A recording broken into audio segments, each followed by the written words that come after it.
세상에서 가장 외딴 곳과 신비로운 장소들을 이야기할 때 파푸아뉴기니를 떠올리는 사람은 많지 않습니다. 고대의 열대우림과 연기를 뿜는 화산 사이에 숨어있는 이 나라는 겉보기에는 잊혀진 땅 같지만 사실은 수없이 기이하고 믿기 힘든 경이로 가득한 곳입니다. 수백 개의 살아있는 언어가 공존하고 석기시대를 연상시키는 삶의 방식까지, 이곳은 마치 현실이 아닌 다른 차원에 들어선 듯한 느낌을 줍니다. 피닉스와 함께 오직 파푸아뉴기니에서만 볼 수 있는 12가지 독특하고 괴짜 같은 사실들을 발견하는 여정을 떠나보세요. 현실과 환상이 마법처럼 뒤섞이는 그곳으로. 12번째, 800개 이상의 언어가 존재하는 땅. 지구상 마지막 언어의 낙원. 믿기 어려울 수도 있지만 사실입니다.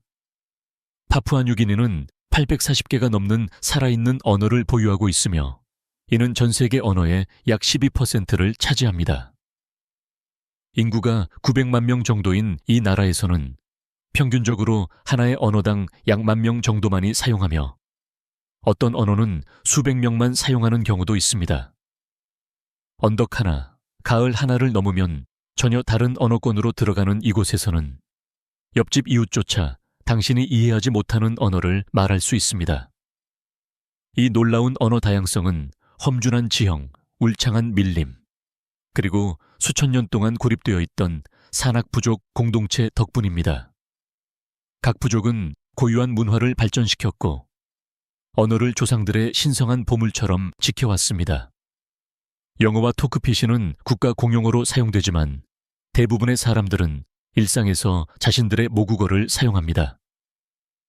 이로 인해 파푸아뉴기니는 살아있는 마지막 바벨탑으로 불리며 언어는 단순한 의사소통 수단이 아니라 각 부족의 영혼 그 자체로 여겨집니다.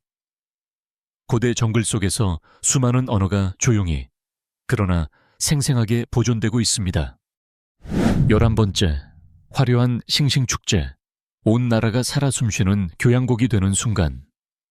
수많은 부족이 전쟁도 아니고 분쟁도 아닌 문화를 기념하기 위해 한자리에 모인다고 상상해보세요. 그것이 바로 파푸아뉴기니의 가장 화려하고 특별한 전통 축제 중 하나인 싱싱의 정신입니다. 이 축제는 주로 마운트 하겐이나 고루카 같은 도시에서 매년 열리며 단순한 축제가 아닌 수백 개 부족 간의 정체성과 자부심의 조용한 경쟁의 장입니다. 각 부족은 자신만의 전통을 뽐냅니다. 극락조 깃털, 멧돼지 송곳니, 조개 껍데기, 선명한 붉은 광물 안료로 만든 화려한 복장을 착용하고 얼굴은 세대를 거쳐 전해 내려오는 영적인 문양으로 정성스럽게 칠합니다.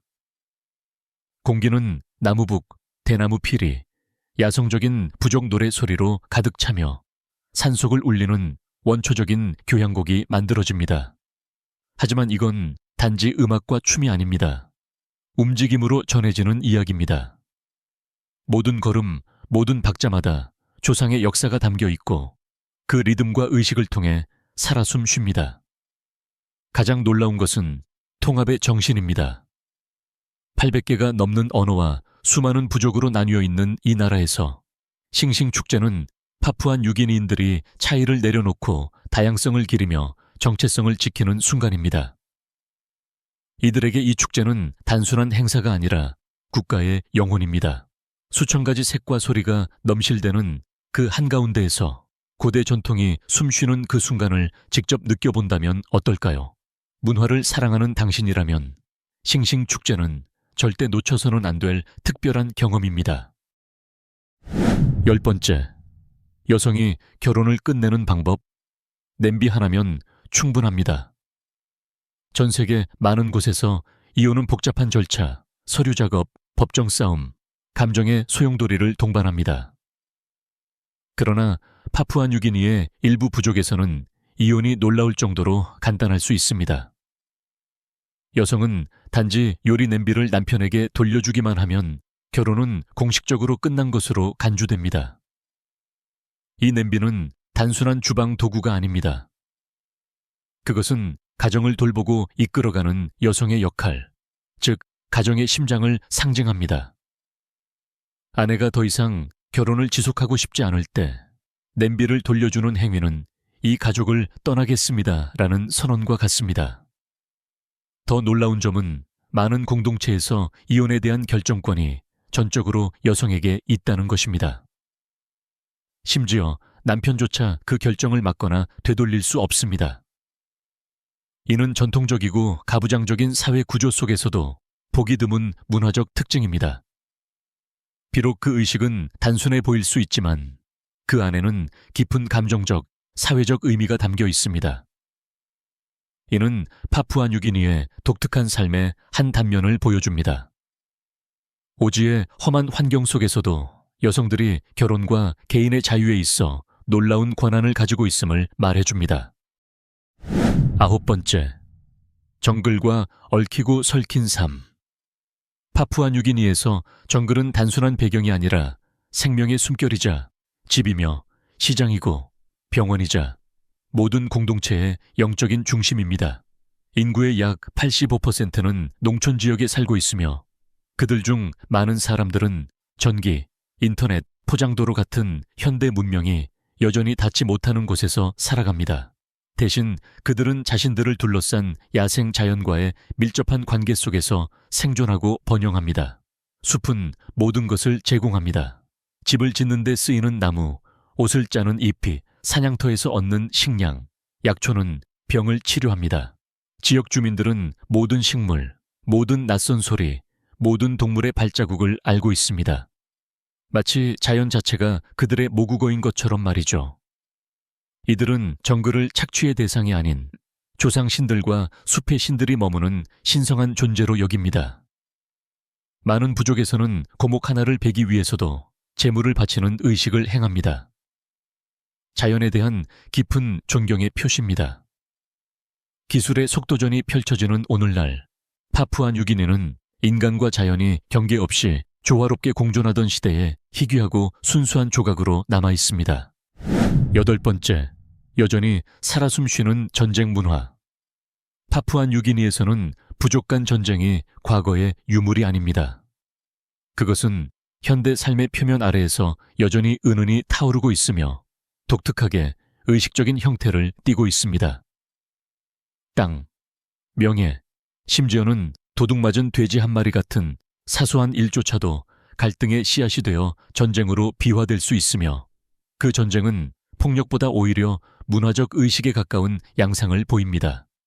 전사들은 진흙으로 몸을 칠하고 얼굴에는 붉은색과 노란색의 화려한 페인트를 바르며 깃털 장식에 머리 장식을 쓰고 전통 복장을 낮춥니다.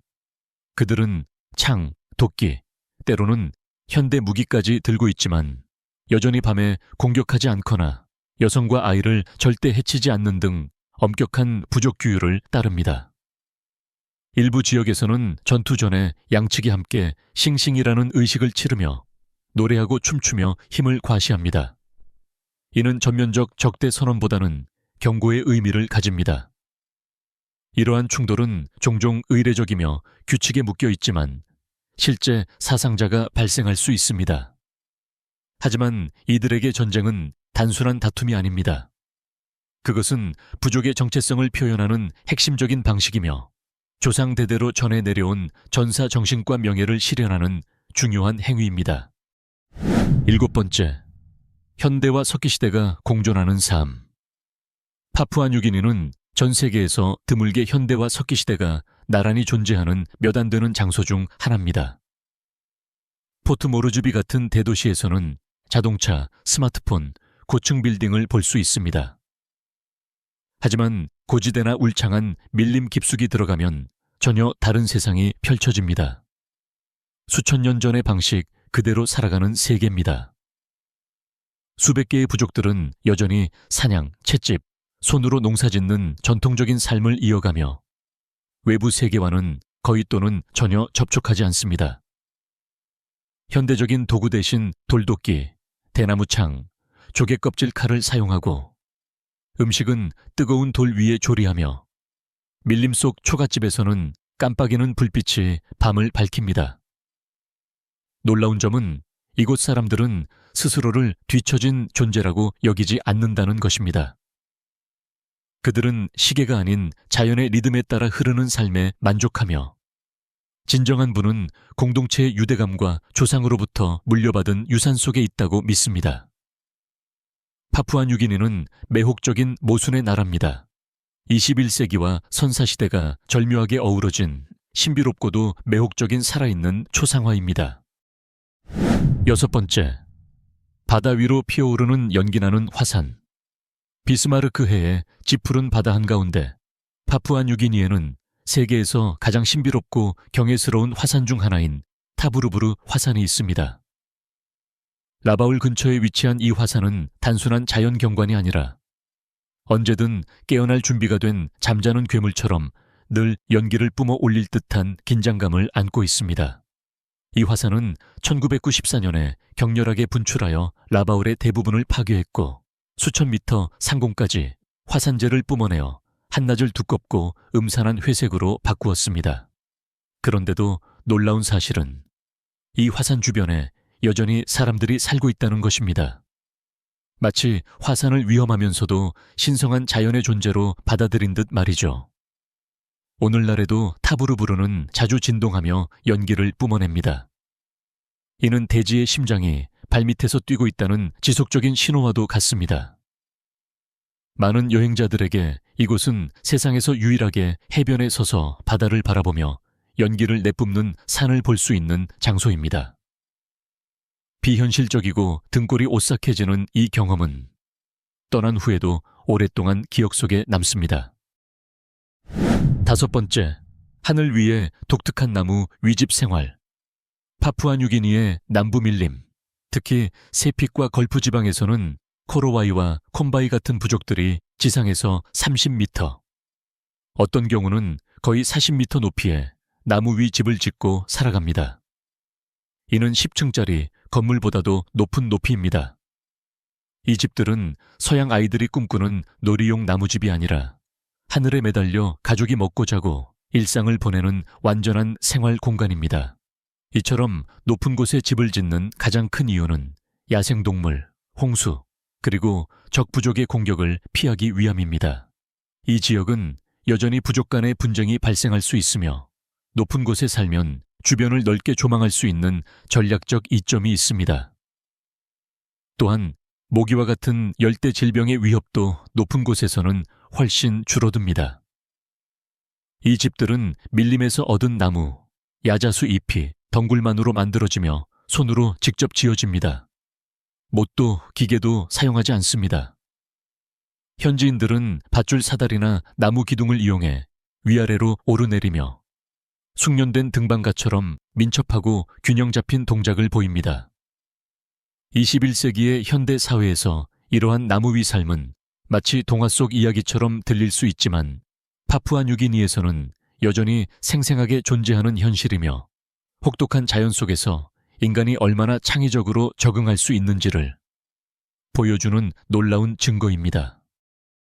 4번째, 악어 숭배. 맹수가 신성한 영혼이 되는 순간. 파푸아뉴기니의 하부세픽 강 지역에서는 악어가 단순한 야생동물이 아닙니다. 그것은 조상신앙에 깊이 뿌리내린 신성한 상징입니다. 이 지역의 많은 공동체는 악어가 인간을 창조한 존재이며 여러 세대를 거쳐 조상들의 영혼을 인도하는 보호자이자 영적 안내자라고 믿고 있습니다. 이 믿음은 단순한 구전 전통이 아니라 실제로 살아 숨쉬는 신앙이며 의식, 건축물, 민속 예술을 통해 강렬하게 표현됩니다. 하우스 탐바란이라 불리는 신성한 집들은 정교하게 조각된 악어 머리와 그 상징적 무늬로 장식되어 있으며 축제 기간에는 주민들이 악어 가면을 쓰고 춤추며 노래하며 강의 힘과 영적 존재의 경의를 표합니다. 악어는 단지 수호신일 뿐만 아니라 성숙과 용기의 상징으로 여겨집니다. 많은 성인식 의례는 악어를 중심으로 진행되며 이는 젊은 남성이 성인으로 거듭나는 과정이자 부족과의 연결을 강화하고 강인함을 심어주는 중요한 단계입니다. 파푸아뉴기니의 악어 숭배는 인간과 자연이 조화를 이루며 살아가는 강력한 증거입니다. 이곳에서는 강 하나, 생명체 하나조차도 공동체의 정체성과 문화 생존을 형성하는 깊은 영적 이야기를 품고 있습니다. 세 번째, 조개 껍데기 화폐. 바다가 만든 통화 시스템. 현대 화폐가 도입되기 전 파푸아뉴기니 사람들은 자신들만의 놀랍고 독창적인 경제 시스템을 가지고 있었습니다. 바로 조개 껍데기를 공식 화폐로 사용한 것입니다. 그 중에서도 가장 널리 사용되던 것은 키나 조개로 오늘날의 지폐처럼 높은 교환 가치를 지닌 단위로 여겨졌습니다. 이 조개들은 단순히 상품을 사고 파는 데에만 쓰인 것이 아니라 신부 지참금, 분쟁 해결, 결혼 선물 등 사회의 다양한 중요한 순간에 사용되었습니다. 실제로 한 사람이 보유한 조개의 양은 그 사람의 사회적 지위와 영향력을 나타내는 지표였습니다. 크고 아름답고 손상되지 않은 조개일수록 가치가 높았으며 일부는 복잡한 목걸이로 엮어 부의 상징으로 사용되기도 했습니다. 오늘날 도시 지역에서는 지폐와 디지털 결제가 보편화되었지만 외딴 농촌 지역에서는 여전히 조개가 문화적, 의례적으로 중요한 의미를 지닙니다. 일부 공동체에서는 조개 은행이라 불리는 곳에 귀중한 조개 화폐를 보관하고 이를 세대를 넘어 전승하기도 합니다. 파푸아뉴기니에서 조개 껍데기는 단순한 교환 수단이 아니라 역사, 전통, 국가 정체성이 층층이 쌓인 바다의 영적 보물입니다. 두 번째, 국기에 그려진 새, 극락조입니다. 많은 나라들이 국기의 사자, 독수리 또는 용과 같은 강력함의 상징을 선택하는 반면 파푸아뉴기니는 세상 어디에서도 볼 수 없는 특별한 상징을 자랑스럽게 담고 있습니다. 바로 지구에서 가장 눈부시고 아름다운 생물 중 하나인 극락조입니다. 이 사회는 붉은색과 검정색 바탕 위를 우아하게 날아오르며 파푸아뉴기니의 국기를 장식하고 있습니다. 극락조는 선명한 깃털과 비단처럼 흩날리는 긴 꼬리뿐만 아니라 화려한 구애춤과 복잡한 사랑의 공연으로도 잘 알려져 있습니다. 이 새는 단순한 아름다움 이상의 의미를 갖습니다. 그것은 생명, 자유, 문화 정체성의 신성한 상징입니다. 수세대에 걸쳐 이 새의 깃털은 신성한 의식, 전통 복장, 전사와 부족 지도자들의 상징으로 사용되어 왔습니다. 극락조를 국기의 상징으로 택한 것은 이 나라가 가진 야생 자연유산에 대한 깊은 경외심을 반영하며 세계 어디와도 다른 독창적인 국가임을 축하하는 선언입니다. 국기의 검정색은 신비로운 밤을, 붉은색은 활기찬 생명을 의미하고 그 위를 날아오르는 극락조는 이렇게 외칩니다. 우리는 다릅니다. 그리고 우리는 그 다름을 자랑스럽게 여깁니다. 첫 번째, 세계에서 가장 위험한 수도. 파푸아뉴기니의 수도 포트 모르주비는 여행자들에게는 결코 꿈의 목적지가 아닙니다. 실제로 이 도시는 자주 세계에서 가장 위험한 수도 중 하나로 꼽힙니다. 바닷가의 위치, 녹색공원, 일부 현대적인 지역들이 있음에도 불구하고 그 이면에는 매우 높은 범죄율이 자리하고 있어 현지인조차 항상 경계심 속에 살아야 합니다. 도시 주변의 빈민가에서는 절도, 무장 강도, 갱단 폭력, 부패 문제가 만연합니다. 특히 라스콜이라 불리는 악명 높은 갱단들은 대부분 실업 청년들로 구성되어 있으며 대담하고 폭력적인 행동으로 잘 알려져도 있습니다.